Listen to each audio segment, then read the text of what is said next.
Today we are going to discuss a very interesting topic as far as machine learning is concerned, which is on feature engineering.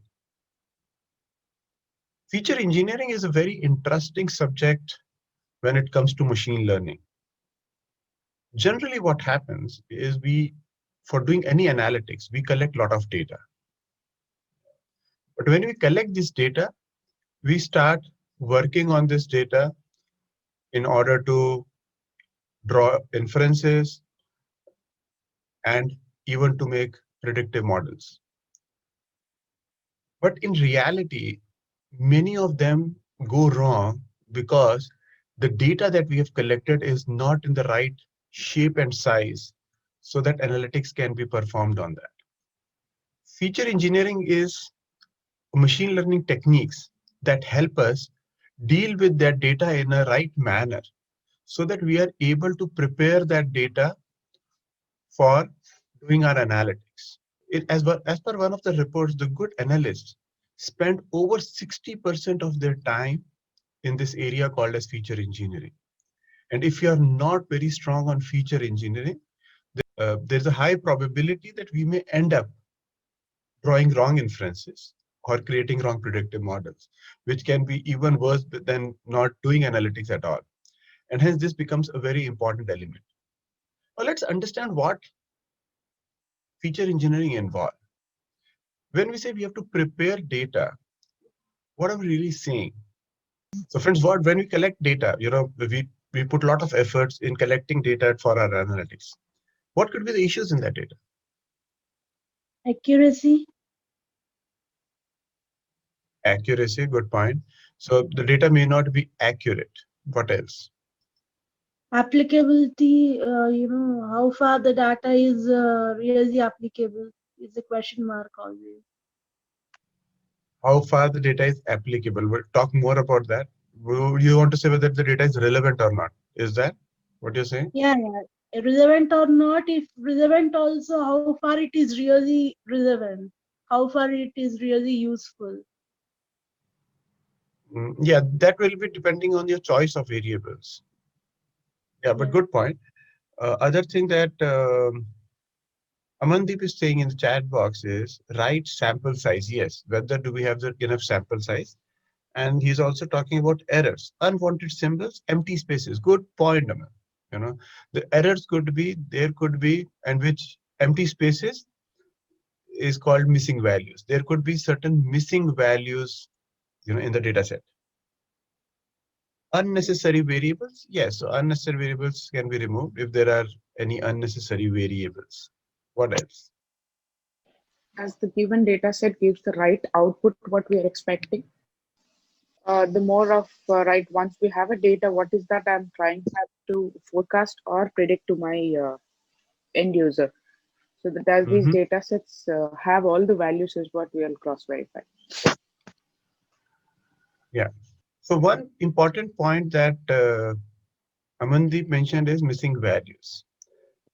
As we look into feature engineering, one of the big issues that we collect from various sources, and we do a lot of hard work in collecting these data sets or data points from various sources, there could be some missing values. And those missing values is to be treated in order to derive the right results. Other issue can be there could be outliers. There could be some exceptional values. Let me give you a very simple example. Let's look at this case. And this we discussed earlier as well. Suppose there are two groups of people that we have, and these are their scores. There is a group A and there is a group B. Now look at the scores and tell me which group is better. We realize that group B tend to be better because we generally work on averages. The average of group A is 5.2 and average of group B is 6.6. Now, because of our domain knowledge, we realize that in group B, there is this employee who has scored 20. Now, through our domain knowledge, we know that 20 is not possible. And then we go ahead and re-verify, and we realize that it was mistake while data entry, the actual value is not 20, but 0. And you will see the entire equation changes. Right? The 5.2 versus 6.6, which was there earlier, has now converted into 5.2 versus 4.6. Now, through your domain knowledge, so one of the issues of outlier is it can corrupt the data, and hence it needs to be treated as part of feature engineering. But if you're dealing with a small set, you can still identify through your domain knowledge. But if you're working with a large amount of data, you need techniques to deal with these outliers so that your inferences and modeling from prediction point of view don't go wrong. Now, there could be another issue. Suppose this is 0. Now, you may say group A is better. Now, again, through your domain knowledge, you may realize that 0 is also not possible. Yeah. No one can score 0. In that case, again, it becomes an outlier. Now, when it comes to making a choice between two groups, which is group A and group B, there is hardly anything to differentiate because for rest of the employees, the scores are locked. Between group A and group B, the scores are locked. It is just that last employee which is disturbing the entire equation either ways because we are not sure what the number is. This is called as outlier. So that's the second issue when it comes to dealing with data. There could be some more issues. There could be issues where the current variable is not usable or it's not appropriate from our analysis point of view, and we may have to derive another variable, which is called as derived variable. We may have to derive another variable that is more relevant. As Vidya and Bhavya were talking about, that it may not be relevant. And hence, we have to convert it into a more relevant variable that is better understood through machine learning languages. For example, date of birth. Date of birth is a classic case of a variable, which is an important variable, could be in certain evaluation. But when I say I was born on 1st January, say 2000, it doesn't provide me rich information. But it's an important variable. And hence a date of birth as a variable can be converted into age. And age is a numerical variable and can be dealt with from an analytics point of view. A date variable may not be useful in most of the cases of machine learning techniques. Yeah. There could be some more issues. Yeah. There could be issues that the current variable is not understood by machine learning languages. For example, you may be dealing with categorical variable, and you have departments. Say, for example, human resources, sales, marketing, finance, production, and things like that. Now, when you're doing inferential analytics and predictive analytics on them, it becomes a little difficult because machine learning languages really don't understand these words. And hence, it has to be converted into numbers. And that is again dealt as part of feature engineering. There are a few more things. For example, sometimes you have to create a new variable from an existing variable, which makes more sense. Sometimes you have to normalize data to make it a better shape to increase the accuracy of the models that you have created, and it also increase the relevance of your inferences. All this is done through feature engineering. If this step of analytics is not done properly, it may impact not only the accuracy, but in certain cases, even the analytical results may not show up in the manner that you want it to be. And hence, it's very important that we give full attention to how we are dealing with feature engineering. Okay, so Losh, I have a question. yeah. So will this feature engineering also caters to what kind of data that we are dealing with, like whether it's a normal distributed data, whether it's a non-normal distributed data, and which kind of test that we need to apply on it? Good point, Aman. I think it's a brilliant point. Yes, it does. Because many a times, if data is not normally distributed, it can have two impacts. One is you can have to normalize it to make it as much as normally distributed, so your test results and predictive models are run better. Yeah, and we are going to talk about that today in detail. Other uh, way in which not non-normally distributed data can impact is, when we say the data is not normally distributed, it can have two impacts. One is the distribution itself. The other is it may not be normally distributed because of outliers that we discussed. There could be outliers at the extreme end, which is making it either a right skew or the left skew data, and that has to be treated uh, through feature engineering that we are going to talk about. Okay, sir.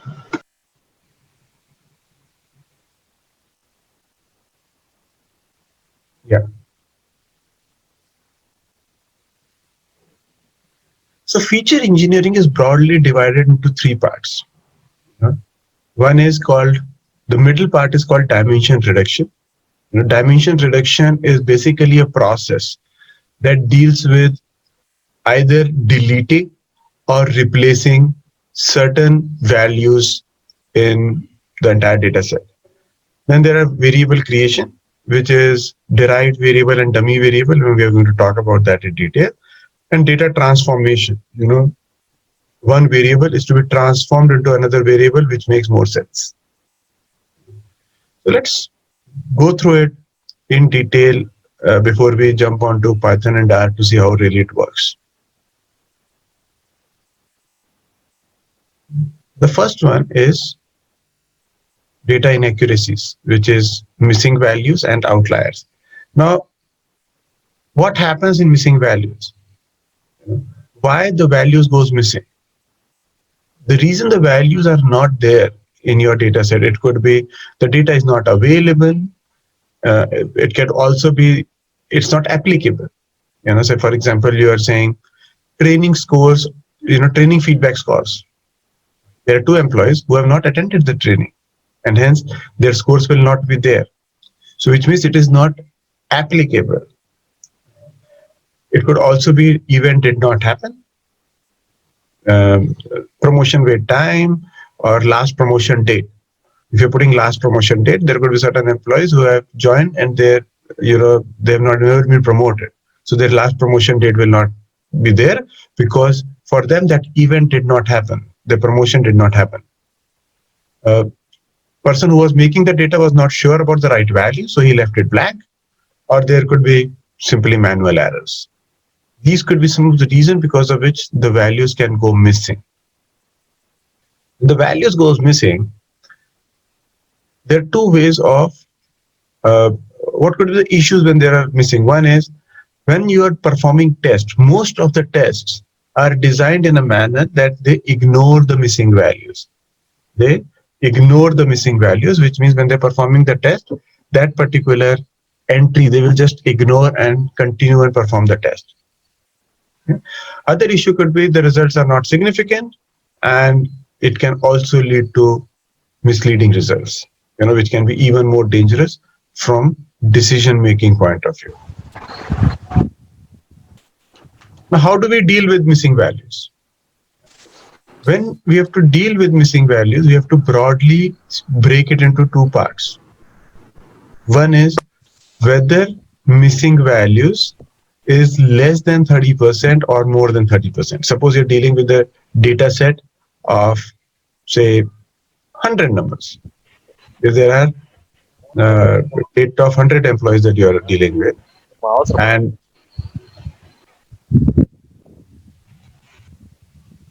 if there are 100 employees that you're dealing with,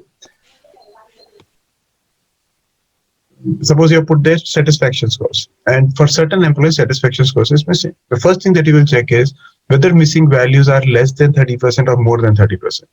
If satisfaction scores are missing for more than 30%, this is called as treatment by deletion. What do you have to do? You cannot consider that variable anymore.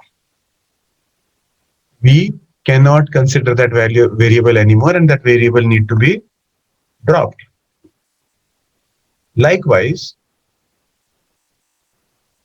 if you are dealing with the data which is having missing values, but this time the missing value is less than 30%, then it is called as treatment by replacement, which means you can replace those missing values by some value.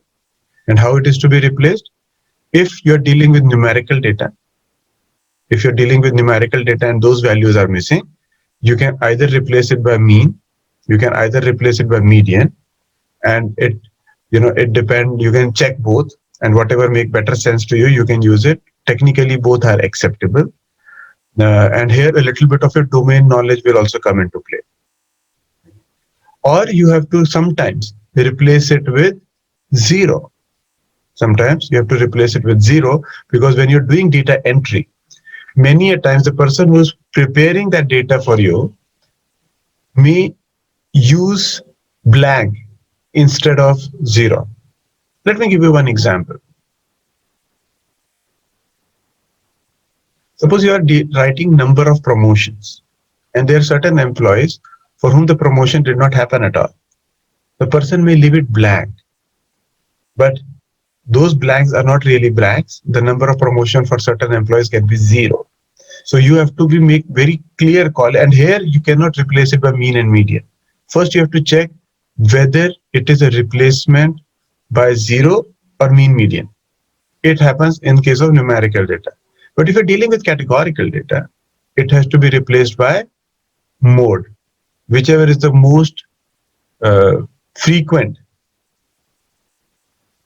entry has to get replaced. Say, for example, high, medium, low. And suppose high is supposed to be your mode, and high is maximum number of people have high, then you have to replace it by high. So in categorical data, it gets replaced by mode, and in numerical data, it can get replaced by either 0, if it is a case of 0, or if it is not a case of 0, it will get replaced by mean or median. Clear so far? How to treat the missing values? All right. From missing values, and we will skip this, we come to outliers. Now, there could be outliers in the system. When we are dealing with outliers, Amandeep, you have asked a question. What does volume of missing value mean? Has it got answered? Or you still have this question? Yes, sir. I didn't get this. Like volume of missing value treatments, I didn't get it. Okay. So suppose you're dealing with 100 data, you have dealing with the data of 100 employees. Okay. And you have put their satisfaction scores for discussion. But you will have satisfaction scores for all employees, but for few employees, satisfaction score could be missing. Mm-hmm. Now, if this is, what is the volume of this miss? If it is less than 30%, or is it more than 30%? Which means Sir, less than 30% of what? Of your universe. Okay. So you're dealing with the size, data set size of 100 people. If more than 30 people don't have a satisfaction score against their name. Okay, understood. Yeah. So then you have no other choice but to drop that variable. If it is less than 30, you can do it the treatment by replacement. Otherwise, if it is more than 30, it is called treatment by deletion. And treatment by replacement again is broken into two, whether you're dealing with numerical data or categorical data. Numerical data is replacement with 0, replacement with mean median. And in categorical data, it is replacement with mode. Now coming to outliers. Now there are two ways to deal with outliers. One is called as box plot and other is called as z-score. Now we will discuss both of them. Now box plot we have discussed earlier. This is a typical case of a box plot. There are two whiskers. There's a whisker at the lower end. There is a whisker at the upper end. And this is IQR, which is interquartile range, which is between Q1 to, it starts at Q1 and stops at Q3. And the line in the middle is median. This is how the box plots are made, right? Now, when these box plots are made, the minimum value, if you remember, the minimum value is always Q1 minus 1.5 times IQR. So whatever is a IQR, 1.5 times on this side and 1.5 times on this side makes the lower and the upper whiskers.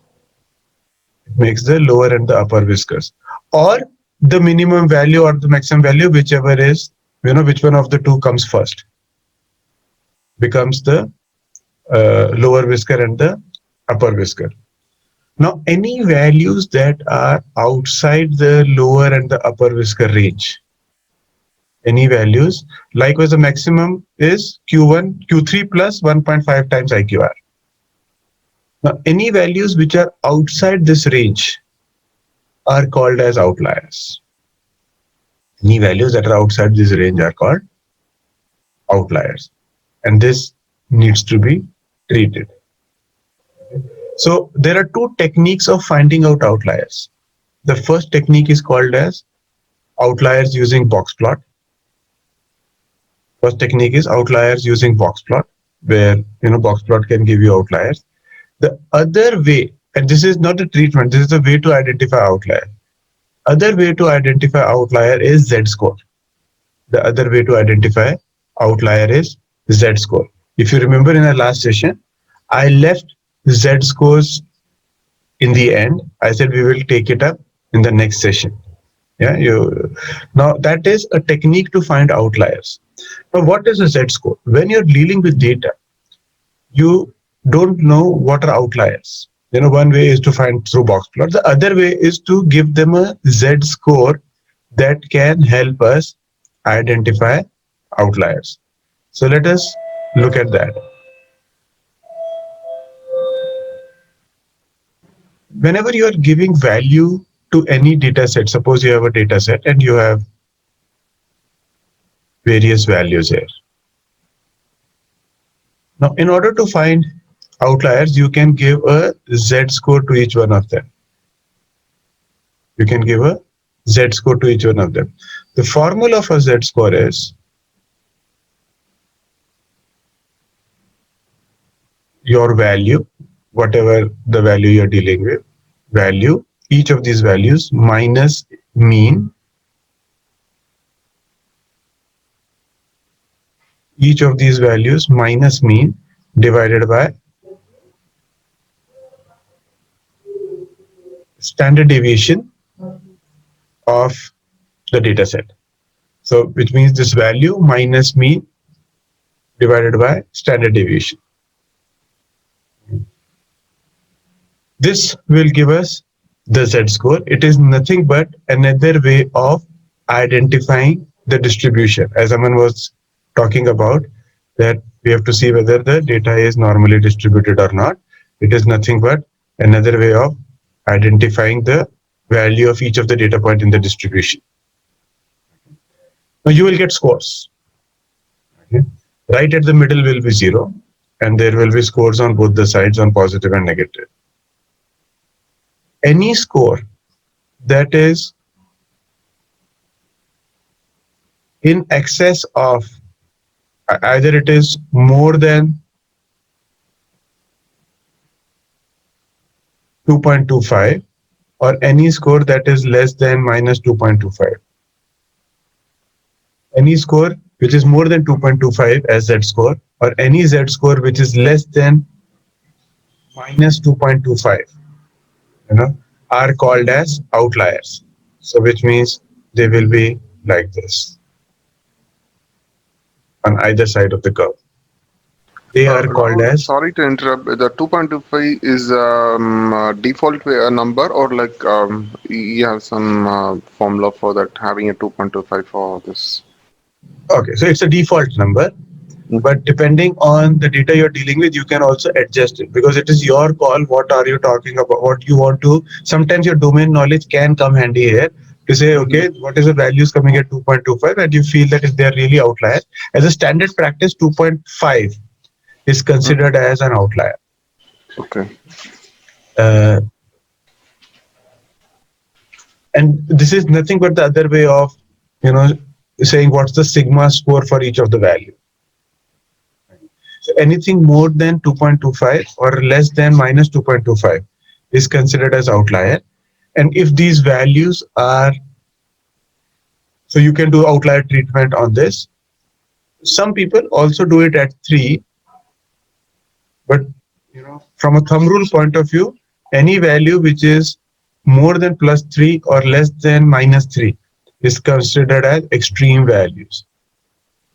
They are kind of treated as even beyond outlier. They are called as extreme values. So some people do the treatment on 3, some people do it on 2.5, but as a standard practice, 2.5 is a good number to take from an outlier point of view. Sir, I also have a point like now these are two ways of identifying outliers. So which That's is the best one? I mean, should we go with Z score or should we go with the interquartile range in that score? Well, my preference has always been to IQR. I'm sorry, the outlier through box plot. That is a better way of doing it. And it's an easier way of doing it. But from a pure analytics point of view, you can use any of the methods. And I will also tell you why that method is a better method, as we discuss further. Okay. But you can use both. If you're using Z score as an outlier method, the results cannot get challenged, because the idea is, okay, so let's bring it in the right perspective. Why are we dealing with outliers? We are dealing with outliers to increase the accuracy of our results. In both the cases, the accuracy of the results will improve than not treating them. So you can treat by method 1 or method 2. So you can identify outlier by method 1 or method 2.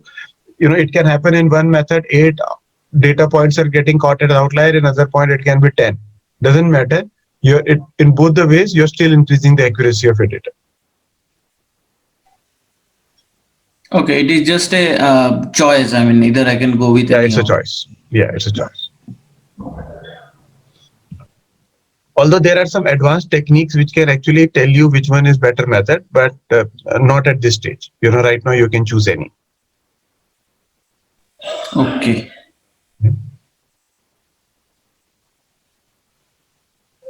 And you can do both and see what makes better sense for you. And that's the reason a lot of analysts spend a lot of time in feature engineering to say what is making better sense, from an outlier point of view. Okay.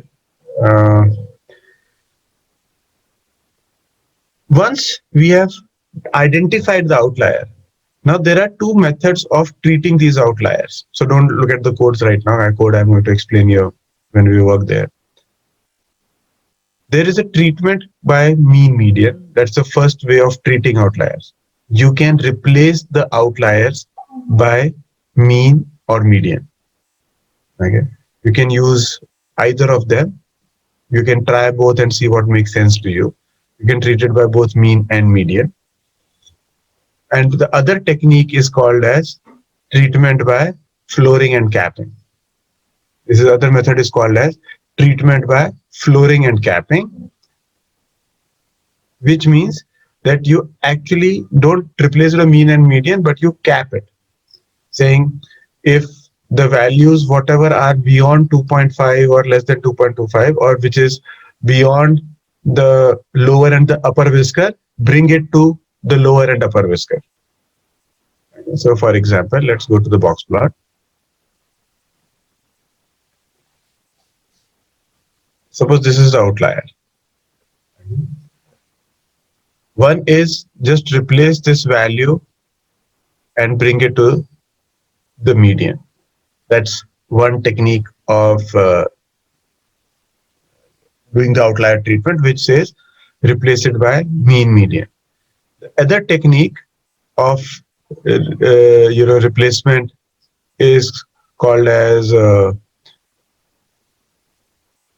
flooring and capping, which means it's a minimum value, so take it to the floor, which is the lower whisker. Similarly, whatever is beyond the upper limit, bring it to the outer whisker, which is called as capping.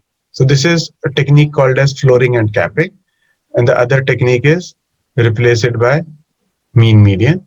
Both the techniques from a analytics point of view is acceptable, because what it is practically doing is it is reducing, it is taking care of the outliers in the data set. Now, I prefer, so both the techniques cannot get challenged. Both are absolutely right. You can use any of the method. My preference is generally towards flooring and capping, because it has a lesser impact when there could be some genuine outliers. Another approach that a lot of people do is when they look at some of the outliers, they test some of the outliers optically, and this can only happen if you have the domain knowledge as well about that subject. If you have the right domain knowledge, you can look at some of the outliers and see whether these outliers are errors or there are genuine outliers. So for example, in the previous case, we were studying the case of someone scored 20. Now, if you know that this person actually scored 20, then what's the better method of treatment? Then the better method of treatment is capping, because the person genuinely scored. Yeah. If it is an error, then it is better to replace it by mean and median. So a little bit of check there, but right now I don't want to complicate it, because these are some of the advanced techniques where you have to combine your knowledge of analytics with your domain knowledge and really figure out what are the best techniques of managing this data. But if you look at the overall data, take some sample of the errors or outliers and see what kind of outlier are these. These are broadly looking as errors to you, or they're broadly looking as that some people have actually hit the ball out of the park. Yeah, and then you can make the right choice of outlier treatment. Rahul, just a small doubt. Yes, please. Can we take this outliers as an exception and ignore it for that particular exercise? Good question. Look, it's a very good question.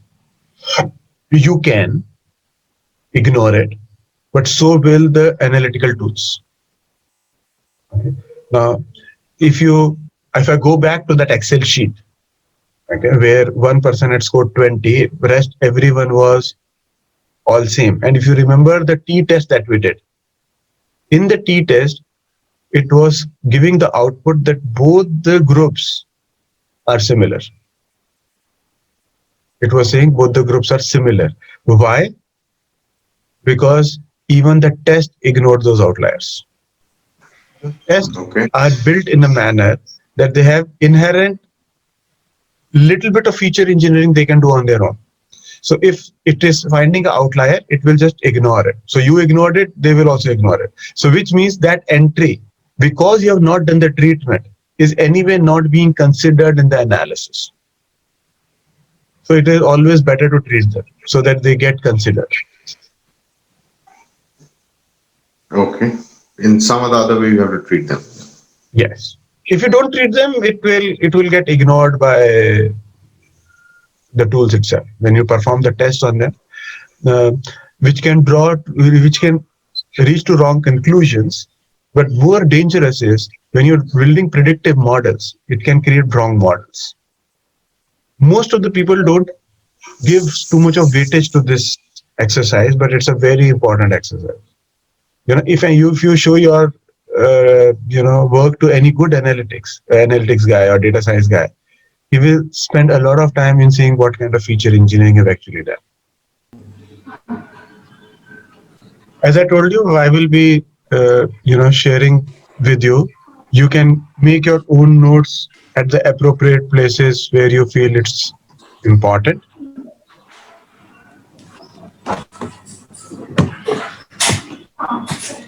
So we'll start with feature engineering. It starts with hash, so these are just notes at the beginning. Treatment of missing values and outliers is what we will start with. Okay, so let's first begin with treatment of missing values. I will import pandas because I have to import my Excel file. And then I'm importing this Excel file called data collection file missing values. And I'm calling it as D2 as a data file 2. That's what object I've created, which is pd.readXL and the path that we learned last time how to import the Excel file into Python. Then moving ahead. So first we will check whether do we have any missing values, and the command for that is I am saying in my file df2, the command is called isna, which is na. Okay. In my file, if there is any cells which is na, bracket open, bracket close, which are missing values, it is called as isna, is na, dot sum, bracket open, bracket close, which means if there are any missing values, just total it up for each of the column. In my file df2, if there are missing values, just sum up the missing values for me is the command that is being given here. And if I run this command, you will see each of the column name. In each of the column name, we are able to see there is risk of attrition. There are 19 missing values. Manager satisfaction, 11 missing values, and employee satisfaction, 46 missing value. Let me show this onto your Excel and then I'll come back to this stage at Python. Let me share the Excel file. So this was our file. I'll add 2 more columns, rows at the top. First is if I'm to do it on Excel,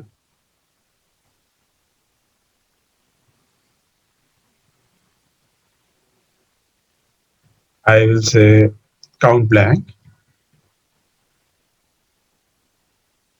which means if there are any blanks, just count that. So it says 0. I'll just take this and copy it on above all the rows. And you will see there is 19 here, which means the risk of attrition. Under risk of attrition, I have 19 missing values.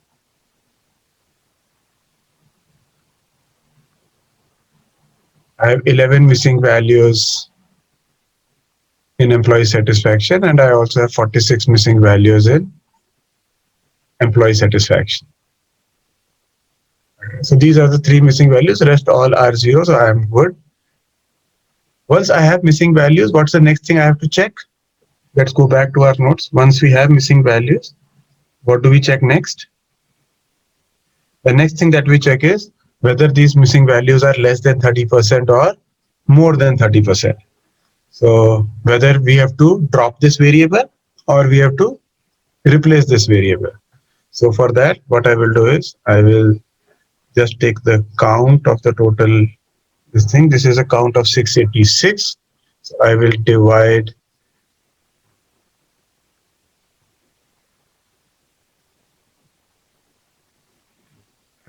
this value by 686. The percentage here, so it is 2.77%. I could not get it. Why divided by 686? The total number of it. The total number of entries, because I'm trying to check whether what percentage are missing values. What's the volume of missing value? Okay. Whether they are less than what's the quantum of missing value, whether it is less than 30% or more than 30%. So aggregated value will be considered, like risk of attrition is at 2.77, managers at 1.6. So total should be no. So when I'm dealing with risk of attrition, I will only look at risk of attrition. Okay. Now risk of attrition has 19 missing values. Okay. Yeah. Now 19 missing values. This is 2.77% missing values, which means it is a treatment by replacement or treatment by dropping the variable. Is it treatment by elimination or treatment by replacement? Treatment by replacement, because I think Good it is point. less Yeah. than 30%. Yeah, treatment by replacement. Treatment by elimination we do when it is more than 30%. Yeah. So in this case, it will be treatment by replacement.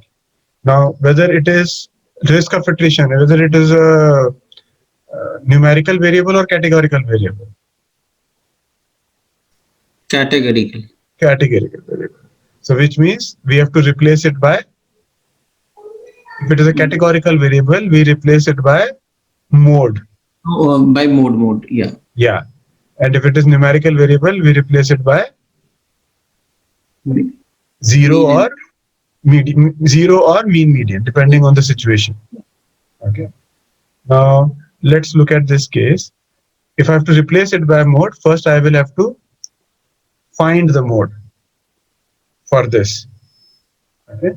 So one of the ways I can find mode in this is I can just put a pivot. Right? I can just put a pivot and find mode. I just say insert pivot table, and I will go to risk of attrition.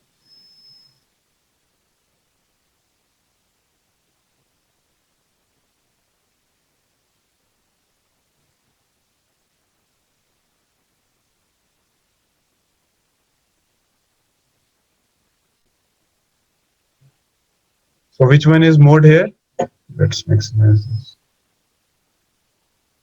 Medium.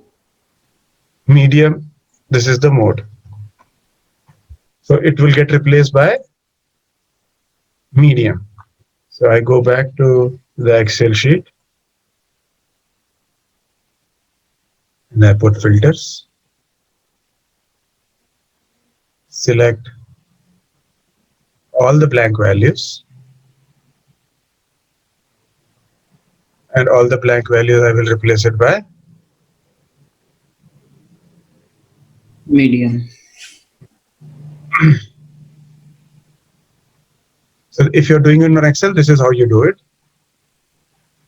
So now there are no blank values as it has automatically turned to zero risk of attrition. Moving on, which is manager satisfaction. It is numerical or categorical. It's numerical. Numerical. And the missing values here, which is on manager satisfaction. It is blank because it has to be zero, or it is blank for any other reason. Can manager satisfaction be zero?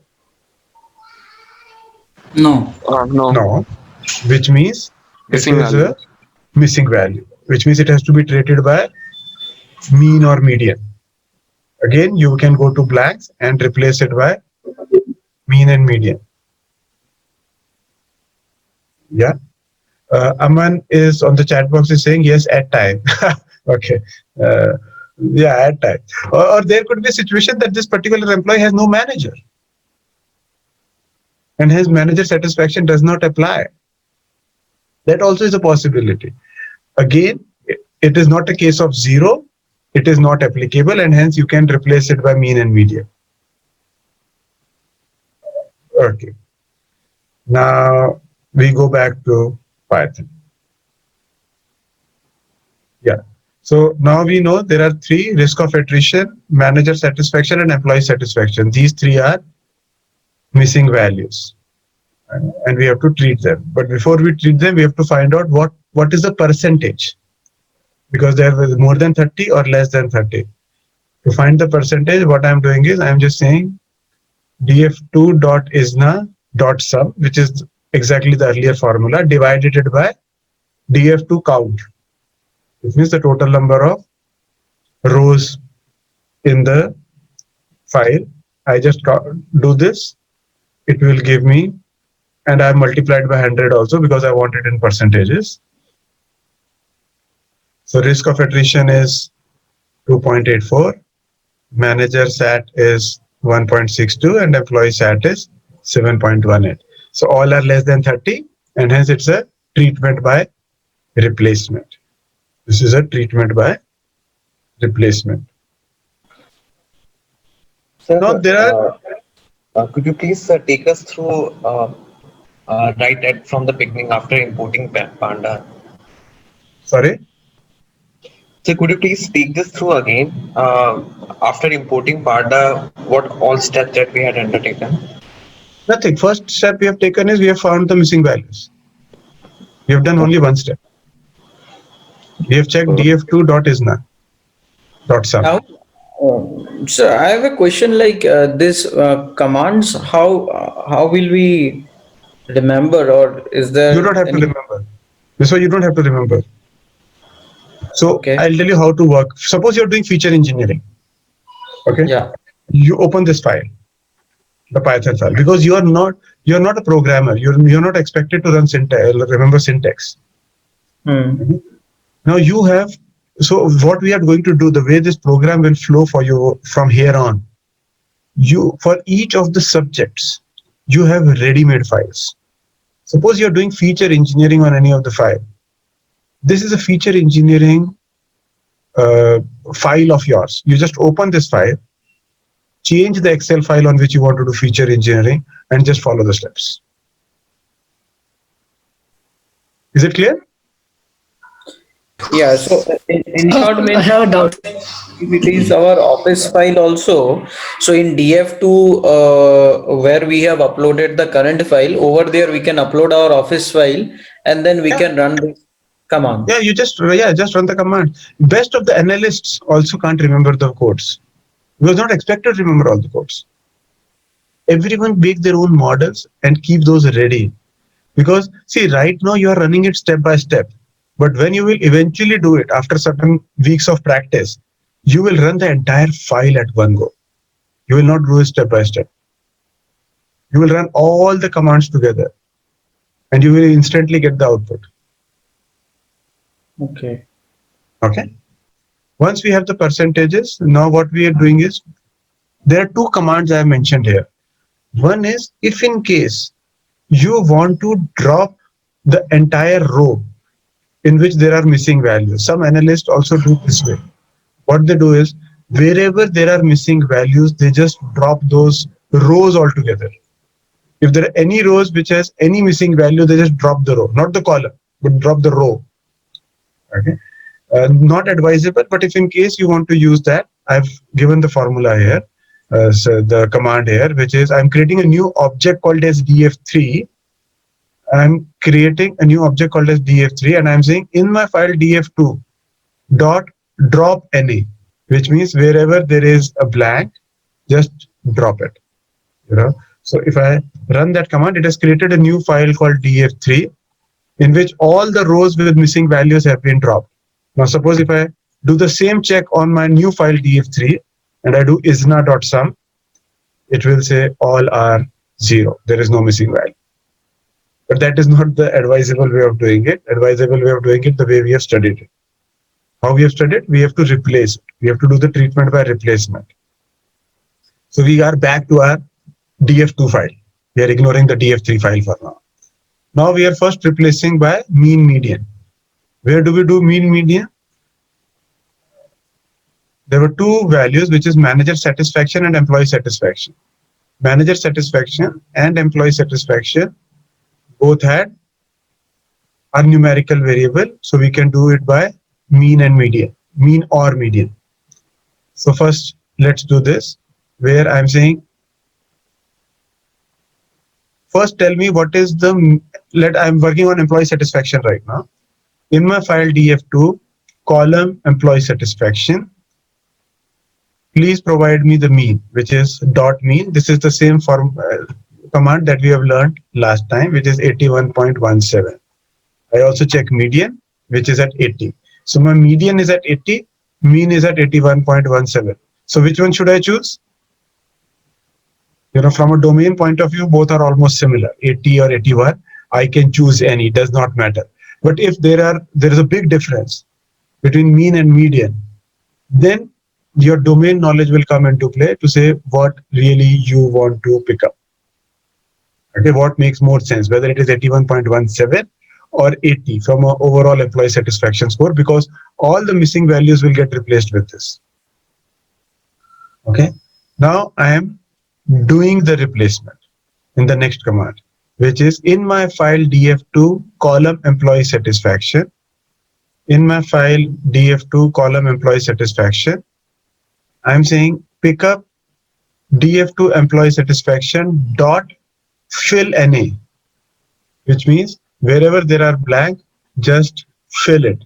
Fill it with what? Fill it with, in my file df2 employee satisfaction dot median. Dot median. I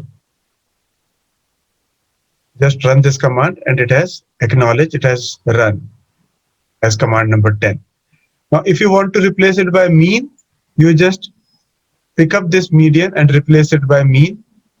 It will get filled by mean. That's as simple as that. Now, if I check in my file df2 isna.sum, you will see employee satisfaction, which was showing an error of 46 earlier, is not showing any error now. It is saying now there are no missing value because we have done the replacement in the file df2. So the our file df2 got modified. Now there is another command. Now suppose there are lot of columns which has missing values, and you have to do it one by one. In Python, you can run a command where it will fill up your missing values one shot. All the missing values in the file will get filled up. You just have to tell whether you want to fill it up with mean or median. You just have to tell whether you have to fill it by mean or median. So what I will do is I will run the file df2 again, because df2 is already run. I'm just running the file df2 again, and I'll just show you all the, I'm just running the df2 isna.sum again. So 11 and 46 have appeared. So these are the two missing values along with risk of attrition at 19. So these are three missing values. So now what I'm doing is I'm running one command which will replace all numerical entries. Okay. Say, for example, I say running the missing value treatment on entire file. I'm saying in my file df2, make a new file which is by the same name df2, modify it by, in the file df2, fill NA. Fill NA df2 dot median. df2 dot median, which means I'm doing a median treatment on the entire file, and I run isna once again. If I run isna once again, you will see manager satisfaction and employee satisfaction. Manager satisfaction and employee satisfaction is converted to 0, but risk of attrition is not converted to 0. Risk of attrition is still at 90. Why will that be? Good point, Amandeep, because it's categorical variable and it say I don't understand what is the mean for that column, because it's a categorical variable and categorical variable does not have a mean or median. Yeah, so mean, median are not there in categorical variable and hence it has left it. So that's very smart. Now we have to replace risk of attrition and it's a categorical variable. So we replace it by mode. To replace it by mode, first let's find out what is mode. To find out mode, we learned this command in the last class itself, which is df2 risk of attrition dot value count, which is a frequency distribution. And it says our mode here is medium. Medium is the mode, so we will fill it by medium. So in the earlier command, in fill NA, we have mentioned median. Here we are saying in the double inverted comma medium, which means wherever you find blank, just change it to replace it by medium. We run this command and now let's check ISNA once again. If you do ISNA sum, there are now no missing values in our file. Now there are no missing values in our file. Now once the missing value is taken care of, we go to outliers. Once missing value is taken care of, we now move to outliers. For making outliers, we will first put a box plot. Suppose we are doing the outlier treatment on salaries of 2018. Suppose we are doing the outlier treatment on salaries of 2018. I put a command df2.boxplot, column is equal to salaries of 2018. I run this command and you will see the box plot is created.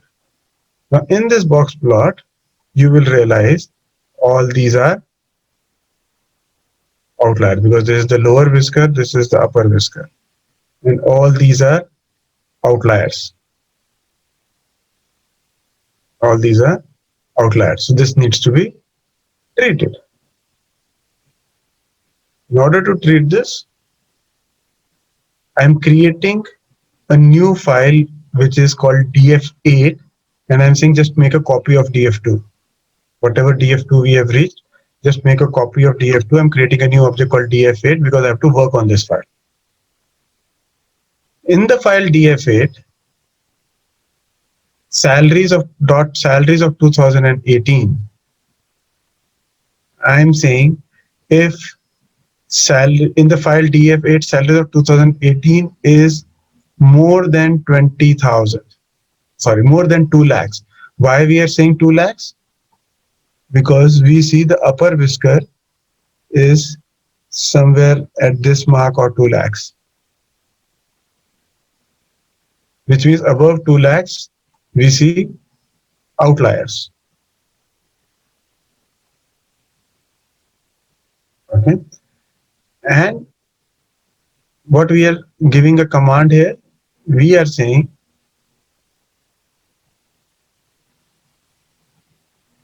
in the file df8 salaries of 2018, the salaries of 2018 is more than 2 lakhs.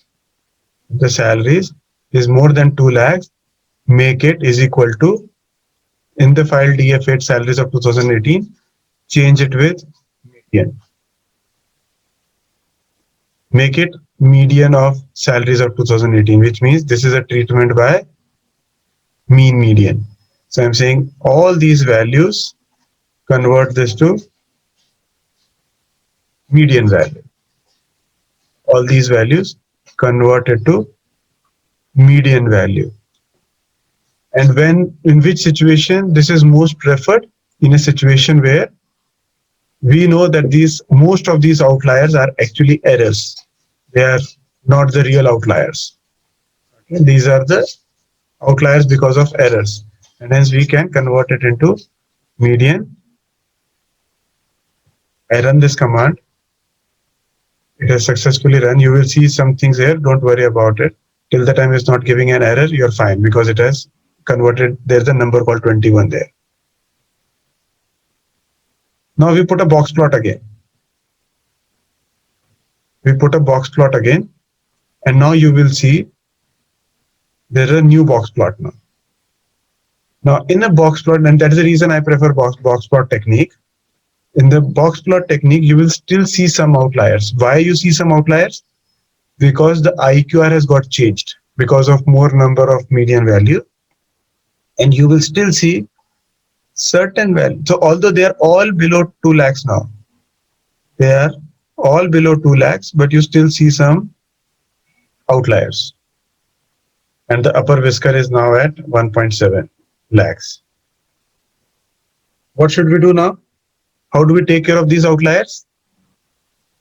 We don't do anything with this because we know it. We don't have to make them 2 lakh because they're anyway less than 2. Because we have done the outlier treatment once. If you remember, I said one treatment cannot be done twice. If you have done the outlier treatment on salaries of 2018, you cannot do treatment of treatment. Whatever is the result, you have to go ahead with it. You will not do treatment of treatment because sometimes you may get tempted to treat them again. No, the treatment is done. Feature engineering is performed on this column of salaries of 2018 as far as outlier is concerned. We move ahead. We can do all this in R as well, and we will do that. Today is a slightly extended session. What I will do is I'll just stop here. If any of the step is not clear to you, what I would encourage is, now I'm giving you some time, do it on Python in your own system.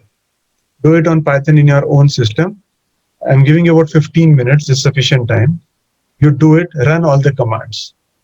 And if any of the step or any of the command is not becoming clear to you, you can ask me. And if you have any question right now, you can ask me right now also. For others, you can start, if you have no questions, you can start working on it. And at any of the stage, if you're getting stuck, please ask.